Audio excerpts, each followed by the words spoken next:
Imaginez, vous êtes perdu en plein désert, aucun panneau à l'horizon, pas un passant pour vous indiquer la route, mais eureka, vous avez votre carte dans votre sac à dos. Et il en a fallu du monde pour dessiner ces cartes, alors oui, je parle peut-être d'un temps que les moins de 20 ans ne peuvent pas connaître, mais grâce à Marine Le Breton, l'art de la cartographie revient en force. Bonjour. Bonjour Marin. Vous faites des cartes marines, pourquoi ce choix ? Oui, pourquoi ce choix ? En fait, c'est pas mon vrai métier. De prime abord, j'étais graphiste muséo en freelance et il y a 4 ans, je me suis retrouvée avec beaucoup de temps. Je suis allée marcher le long de la mer, j'ai regardé l'océan et je me suis dit que personne ne dessinait à la main le trait de côte. Donc ça a été le début d'une aventure. Et vous faites seulement le littoral français ou d'autres hémisphères sont à découvrir sur les cartes ? Alors, c'est assez vaste et effectivement, j'ai eu suffisamment de choses sous le coude pour me faire la main avec le français, donc pas besoin d'aller très loin. Après, j'ai quand même fait Kerguelen parce que sa forme est incroyable, mais ça reste la France. Elles sont seulement artistiques ou vous respectez les courants, les proportions, etc. Alors, s'il n'y avait qu'un seul mot, on pourrait dire art et science. En un seul mot. Donc en fait, je repars des cartes de navigation du CHOM, le service hydrographique et océanographique de la marine.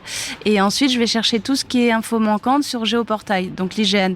Mais je vais rescanner les cartes, recalculer l'échelle, c'est juste des infos de base. Tout est fait à la main sur les cartes ? Tout est fait à la main. Et comment vous choisissez les lieux du littoral ? Vous y allez vous-même directement ou c'est par rapport à des cartes déjà existantes ? Il y a plein de lieux que j'ai dessinés où je ne suis pas allée. En fait, je pense en forme. C'est pour ça que je vous disais que je rescannais la carte et que je recalculais l'échelle. La forme va m'intéresser. Plus ça va être des méandres, des entrelacs de terre et de mer, et plus ça va susciter un intérêt, je pense. Alors pour vous, c'est quoi le plus beau littoral que vous avez dessiné ? Oh là là, la méga question. En fait, tout le monde me charrie en me disant que j'adore trop la Bretagne. Je suis même pas bretonne, je suis normande. Peut-être la Bretagne parce qu'elle est très très découpée. Sylvain Tesson disait la géographie est le plus littéraire de toutes les disciplines scientifiques. Pour vous, les cartes, c'est une forme de poésie ? Alors oui, pour le côté, on se perd dedans, on oublie un peu le reste, ouais, un truc un peu d'hypnose. Il y a beaucoup de détails sur vos cartes. C'est important pour vous que l'œil soit attiré par plein de détails, comme vous disiez juste avant, qu'il soit un peu hypnotisé. Oui, c'est ça. C'est en fait la carte, c'est le propos de départ, mais ensuite on a une lecture éloignée, une lecture rapprochée, et l'œil peut complètement s'égarer. Et puis c'est aussi le truc du détective privé. On va d'abord chercher ce qu'on connaît, et finalement on va se rendre compte qu'il y a plein de choses qu'on connaît pas, et du coup après ça va devenir un voyage dans la tête. Alors nous sommes à la Halle aux Poissons. Il y a une sorte de résonance avec votre travail. Ouais, c'est sûr que l'idée d'un tiers-lieu, écologie marine et tout ça, et culturel, je trouvais ça évident. En plus, Le Havre, je n'y étais jamais venue. Donc voilà, une ville portuaire de plus à mon actif, il était temps. Donc moi, je trouve que c'est super gagnant. Vous allez dessiner notre littoral, c'est la première fois ?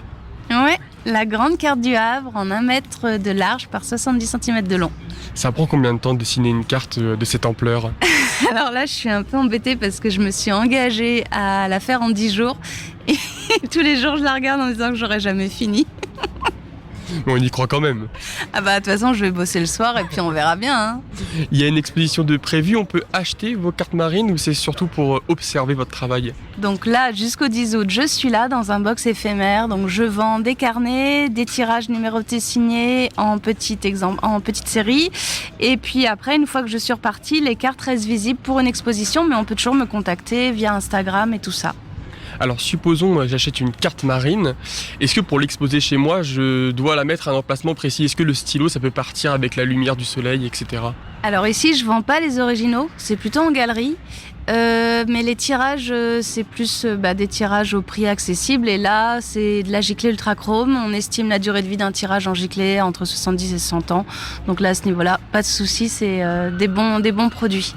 Eh bien merci Marine Le Breton d'être passée à Westrack Radio pour vous voir dessiner, cartographier le littoral du Havre. C'est du 2 au 10 août et votre exposition, elle finit le 25 septembre. C'est exactement ça. Merci. Merci à vous.